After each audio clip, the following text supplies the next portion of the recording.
Alhamdulillah, wassalatu wassalamu ala rasulillah Sayyidina wa maulana Muhammad wa ala alihi wa ashabihi wa man tabi'ahuda.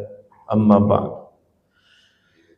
Bapak Ibu, saudara-saudara yang dirahmati Allah, pada kesempatan ini kita akan melanjutkan membacakan kitab hadis Al-Arba'in An-Nawawiyah yang ditulis oleh Imam An-Nawawi rahimahullah, yaitu ada 42 hadis. Dan pada kesempatan ini kita masuk kepada hadis yang ke-31. An Abil Abbas Sahal ibni Sa'ad As-Sa'idi radhiyallahu anhu qala, dari Abul Abbas Sahal bin Sa'ad As-Sa'idi radhiyallahu an, beliau berkata, Ja'a rajulun ila Nabi sallallahu alaihi wasallam faqal, seorang laki-laki datang kepada Nabi sallallahu alaihi wasallam lalu dia berkata, Ya Rasulullah, wahai Rasulullah, dullani ala amalin idza amiltuhu ahabbani Allah wa ahabbani an-nas. Wahai Rasulullah, tunjukkan kepadaku satu amal yang jika aku melakukannya maka aku akan dicintai oleh Allah dan dicintai oleh manusia. Faqal, maka Rasulullah sallallahu alaihi wasallam bersabda, izhad fid dunya yuhibbakallah, bersikap zuhudlah terhadap kehidupan dunia maka engkau akan dicintai oleh Allah. Wazhad fima indan nas, dan bersikap zuhudlah terhadap apa yang dimiliki orang lain. Yuhibbakan nas, maka kamu akan dicintai oleh manusia. Hadithun hasan rawahu Ibnu Majah wa ghairuhu bi asanida hasana. Hadis ini adalah hadis yang hasan, diriwayatkan oleh Imam Ibnu Majah dan imam yang lainnya dengan sanad-sanadnya yang hasan juga. Bapak Ibu, saudara-saudara yang dirahmati Allah, di dalam hadis ini Rasulullah sallallahu alaihi wasallam ditanya tentang satu amal yang membuat Allah mencintai seseorang dan dia juga dicintai oleh orang lain. Amal itu, kata beliau, adalah zuhud. Zuhud itu apa? Zuhud itu arti awalnya tidak suka, hatinya tidak bergantung kepada sesuatu. Zuhud terhadap kehidupan dunia itu maksudnya tidak menjadikan dunia itu sebagai angan-angan setiap hari. Mikir dunia, bukan berarti zuhud itu tidak punya apa-apa. Bukan berarti kalau orang zuhud itu miskin. Kalau orang kaya itu tidak zuhud. Nah, itu bukan. Zuhud itu adalah urusan hati. Jadi orang kaya bisa zuhud, orang miskin bisa zuhud. Orang kaya bisa tamak dengan dunia, orang miskin juga bisa tamak dengan dunia. Karena ukurannya bukan kepemilikan terhadap harta, tapi kecintaan berlebihan terhadap harta. Walaupun kita tidak punya, hidupnya susah, miskin, tetapi kecintaan kepada dunianya kuat. Cuma karena belum berhasil saja. Tapi yang diingat itu, yang diangan-angan itu selalu tentang kehidupan dunia. Nah, itu bukan zuhud. walaupun ditengok pakaian sederhana segala macam. Kenapa? Karena tidak punya. Karena kalau dia punya mungkin dia akan bermewah-mewahan. Nah, kalau orang yang zuhud itu adalah orang yang dunia itu berada di tangannya, bukan di dalam hatinya. Artinya kalau tangan itu lepas ya sudah, cari lagi. Kalau dalam hati itu sakitnya lepas, hilang dikit. Sakitnya apa? Karena masuk dalam ranah hati, kecintaan yang berlebihan. Rasulullah Shallallahu Alaihi Wasallam itu bukan orang miskin, bukan. Beliau zuhud, tapi zuhud beliau punya banyak harta, tetapi harta itu tidak masuk dalam hati. Tidak masuk dalam hati itu artinya kapan nak keluar. Makanya dalam hadis itu kadang kita ketemu hadis nyebut Nabi itu caknya hidupnya susah nian. Sampai pagi-pagi datang kepada Aisyah nanya ada makanan apa tidak. Kata Aisyah tidak katik. Maka beliau bersabda, kalau begitu aku puasa. Pasti kan susah. Tapi kadang-kadang kita ketemu hadis Nabi itu sangat dermawan. Ya, kalau orang susah tidak bisa dermawan. Sangat dermawan. Jadi Nabi kan itu kadang ngasih seseorang itu banyak-banyak. Pernah Nabi nengok orang sholat kemudian berdoa, didengar Nabi doanya bagus, puji-pujiannya bagus. Lalu Nabi ngasih hadiahnya emas. Nabi setiap tahun misalnya menyembelih hewan kurban itu sampai banyak itu hewan kurbannya. Ya kalau miskin tidak baca. Tapi kok disebutkan tikar Nabi tidurnya ada tidak bertikar misalnya, atau tikarnya yang sudah lusuh sampai sahabat itu sedih nengok. Nah itu kenapa ada riwayat-riwayat yang berbeda? Pada dasarnya Nabi itu kaya, cuma kekayaannya itu ya kadang itu dalam satu ketika habis itu ngapa dia dikasih. Kapan ada yang datang, Nabi itu tak pernah sekalipun menolak. Kalau kita kan ya karena kita bukan Nabi juga. Kalau lagi tak punya, tak baca nato juga kita nolak. Memang kita tak ganti. Kita lagi membutuhkan. Tetapi Nabi itu tak pernah. Kalaupun memang tak katinian, beliau mengarahkan kepada orang lain yang kira-kira bisa membantu. Jadi Nabi itu orang minta tolong belum pernah berkata tidak. Nah, beliau juga pernah bersama para sahabatnya keluar, kemudian nengok gunung Uhud itu, lalu beliau bersabda, seandainya kata beliau, aku punya emas sebesar gunung Uhud ini, itu aku tidak mau lebih dari 3 malam ngendap dalam rumahku. Nak dihabiskan. Nah, seandainya punya emas sebesar gunung Uhud ini, nah aku untuk bayar utang, untuk keperluan sehari-hari, lebihnya itu aku tidak mau itu lebih 3 malam nginap di dalam rumah aku. Artinya apa? Artinya Nabi itu sering masuk harta-harta dunia itu kan banyak. Setiap kali perang dapat harta rampasan perang itu kan ada jatah khusus untuk Rasulullah SAW dan kerabatnya. Itu yang disebut dengan khumus, 1/5 dari harta rampasan perang itu untuk Rasulullah dan para kerabatnya, keluarga beliau. Artinya banyak. Beliau juga menerima hadiah, banyak yang ngasih hadiah kepada Rasulullah SAW, banyak. Akan tetapi itu keluar lagi. Jadi posisi Nabi itu masuk keluar masuk keluar, jadi ya itu terus.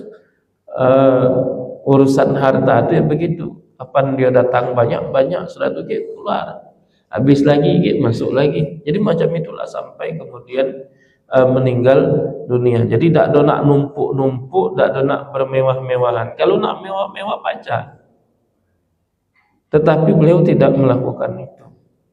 Nah, itu yang disebut dengan zuhud. Zuhud itu bukan berarti tidak punya, tapi walaupun punya, hatinya tidak bergantung ke situ. Kapan harus keluar, ya dia keluar. Dia bantu orang lain, ya dia bantu. Jadi tidak hatinya tidak mencintai dengan cinta yang berlebihan terhadap harta dunia. Satu ketika ada seorang perempuan datang kepada Rasulullah SAW. Datang lalu berkata, wahai Rasulullah, aku ini sengaja bikin baju, jahit baju ini untuk Anda ya Rasulullah. Jadi ngasih baju perempuan itu. Diterima oleh beliau baju itu, diterima. Kemudian dalam satu halaqah, beliau memakai baju pemberian dari wanita tersebut dipakai. Lalu ada seorang sahabat berkata, ya Rasulullah, bagus nih baju yang Anda pakai. Boleh tak kalau aku mintanya ya Rasulullah? Maka kata beliau, boleh. Nanti kalau sudah habis acara ini aku kirim. Jadi setelah selesai acara itu, baju itu dibuka oleh Nabi, dilipat, lalu diperintahkan seseorang untuk mengantar kepada orang yang minta tadi. Nah, lalu ada yang marah, ada yang negur dengan sahabat yang minta tadi, alangkah teganya kamu, Nabi baru pakai baju baru dikasih uang, lah kamu pinta. Maka kata sahabat ini, aku ini minta sebenarnya bukan aku pakai, aku ini untuk jadikan kain kapan aku kaget. Maksudnya kalau pakai baju bekas Nabi itu, kalau malaikat tak berani. Nak gebui ini baju Nabi ini, baju Nabi. Itu namanya tawasul dengan sesuatu yang berhubungan dengan Nabi. Jadi kita menjadikan segala sesuatu yang berhubungan Nabi sebagai sarana untuk meminta kepada Allah Subhanahu wa ta'ala. Jadi para sahabat itu bertawasul dengan bajunya Nabi, dengan pedangnya Nabi, dengan sandalnya Nabi, dengan rambutnya Nabi. Itu tawasul. Ngapa? Kita samucak kita itu ya. Kita ada orang melakukan kesalahan. Dia bawa mobil misalnya, nabrak. Ini orang-orang marah galau. Tapi kapan ditengok, mobil itu punya orang yang kita hormati. Nah, dipakai wong. Walaupun marah dengan wong tadi, tapi nengok mobil si A ini. Jangan-jangan ini punya hubungan baik dengan si A. Tak jadi nak ngebui wong itu tadi. Gara-gara nengok mobil yang dipakainya itu adalah dipakai oleh orang yang sangat dihormati. Gara-gara nengok, jangan-jangan dia ini ada hubungan dengan yang punya ini. Itu bisa reda. Nah, begitu juga para sahabat itu. Ibaratnya kalau pakai baju ini ada aroma Nabi di situ, tidak pernah dipakai oleh Nabi. Kalau malaikat mungkar nakir segan nak berurusan, ini orang yang dekat dengan Nabi SAW. Tapi itu tentang tawasulnya. Tema kita ini tentang betapa dermawannya Nabi. Baru dapat langsung dikasih, baru dipakai sekali, ada yang minta langsung dikasih. Nah, itu yang namanya zuhud, itu ya tidak membiarkan hati tenggelam dalam kecintaan berlebihan terhadap kehidupan dunia. Bukan berarti zuhud itu malas, kalau macam itu tidak usah begawe, tidak usah kerja, tidak usah cari nafkah. Nah, itu salah. Dia tetap bekerja. Orang yang zuhud itu ya tetap bekerja, tetap berusaha mencari rezeki. Kaget kalau dapat ya dipergunakan sesuai peruntukannya. Ada untuk kepentingan pribadi, ada untuk kepentingan keluarga, ada kepentingan orang lain yang butuh bantuan dia bantu, dan dia tidak bermewah-mewahan dengan itu, maka itu yang disebut dengan zuhud. Nah, jadi zuhud itu dunia itu tidak dimasukkan niat ke dalam hati. Maksudnya kalau dalam genggaman tangan itu mudah keluarnya, kalau dalam hati susah. Dalam hati. Nah, ini ketika ditanya Rasulullah tentang amalan yang bisa menyebabkan Allah mencintai seseorang dan orang itu dicintai oleh orang lain, maka kata beliau, bersikap zuhudlah. Zuhudlah terhadap kehidupan dunia, maka engkau akan dicintai oleh Allah. Zuhudlah terhadap apa yang dimiliki orang lain. Jangan nengok ada sesuatu pada orang lain kita kepengen pula. Nah, itu banyak orang tak senang, apa menganggap itu saingan. Kalau yang sudah dimiliki orang lain ya sudah lah jual dia, maka kita akan dicintai oleh orang lain. Tapi kalau kita segala yang ada pada uang kita galak pula, akhirnya kita banyak dimusuhi oleh orang lain. Bapak Ibu saudara-saudara yang dirahmati Allah, kemudian hadis yang berikutnya yang ke-32.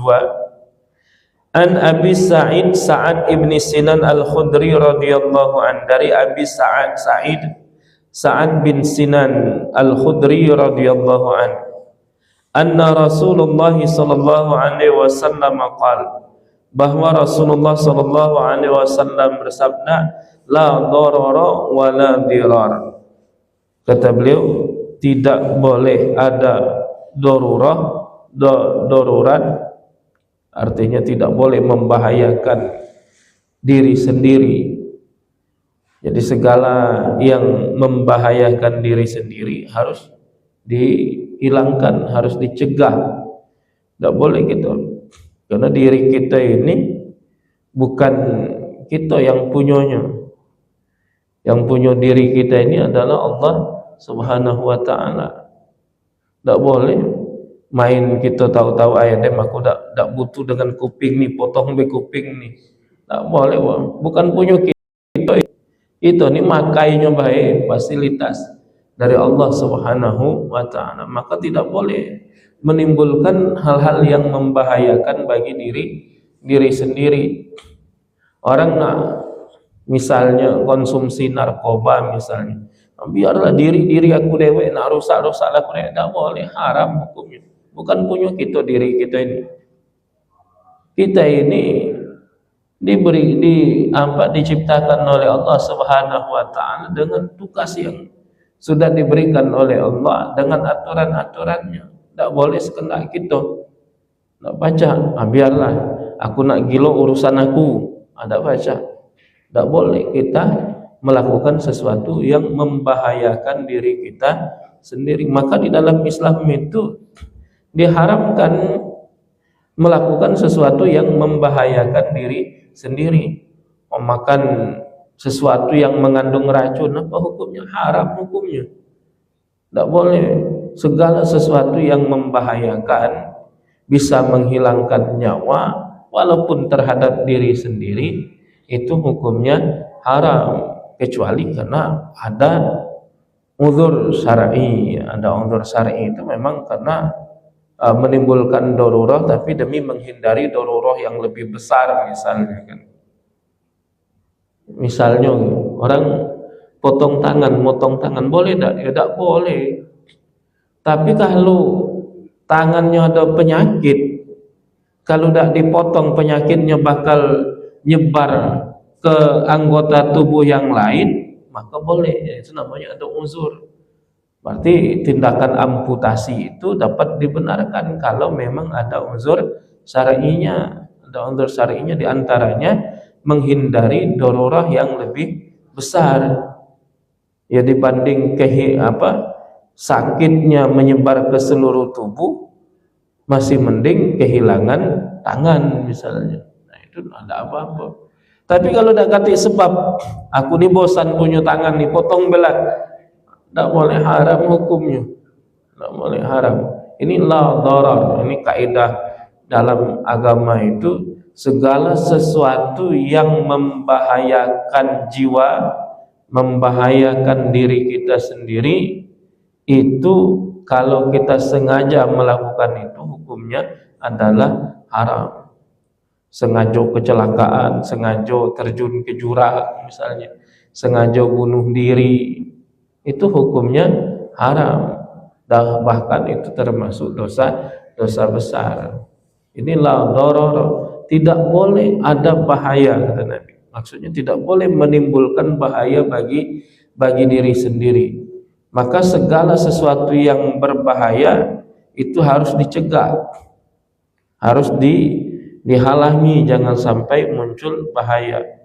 Bahkan perintah agama pun itu dapat berubah kalau ternyata dalam pelaksanaan itu menimbulkan bahaya. Ini kita diwajibkan puasa Ramadan, wajib hukumnya, itu wajib hukumnya. Tapi kalau dengan berpuasa itu dapat menyebabkan bahaya bagi diri kita, ini berdasarkan informasi medis atau pengalaman, baik pengalaman diri sendiri atau pengalaman orang lain. Ini kalau dipaksa puasa, ini pengalaman wong lain ya. Misalnya sakitnya sama, jenis penyakit sama, dipaksa puasa mati rupanya wong itu. Tahu-tahu kita punya penyakit yang sama dengan wong itu. Biar aku mati-matilah, aku nak puasa itulah. Tak boleh. Walaupun hukum asalnya perintah puasa itu wajib, tapi kalau dapat membahayakan nyawa, itu bisa menjadi haram hukumnya. Tak jadi. Ini lebih kuat. La darar, tidak boleh menimbulkan bahaya bagi diri sendiri, tak boleh. Tak boleh. Walaupun hukum asalnya wajib, tapi ada informasi dari medis bahwa ini tidak boleh puasa. Kalau puasa bisa menyebabkan kehilangan nyawa, haram hukumnya puasanya itu. Kaki tunggu sehat, lah sehat kaki baru kita qada puasa Ramadan tadi. Tidak boleh. Segala sesuatu yang dapat menimbulkan bahaya tanpa alasan yang dibenarkan oleh syariat, hukumnya haram. Wala dirar, dan juga tidak boleh menimbulkan bahaya kepada orang lain. Jadi la darara wala dirar, tidak boleh menimbulkan bahaya bagi diri sendiri, juga tidak boleh menimbulkan bahaya bagi orang lain. Jadi ini yang penting, aku selamat, wong tu nak matilah, tidak boleh juga, harus dijaga. Jangan membahayakan diri sendiri, juga jangan membahayakan orang lain. Jadi ini ada makanan ya, ada makanan. Kita lah kelaparan, kalau tak makan mati. Tapi itu punya wongnya itu juga lagi kelaparan, kalau tak makan mati. Nah itu tak boleh kita ngambil punya wong itu. Kenapa?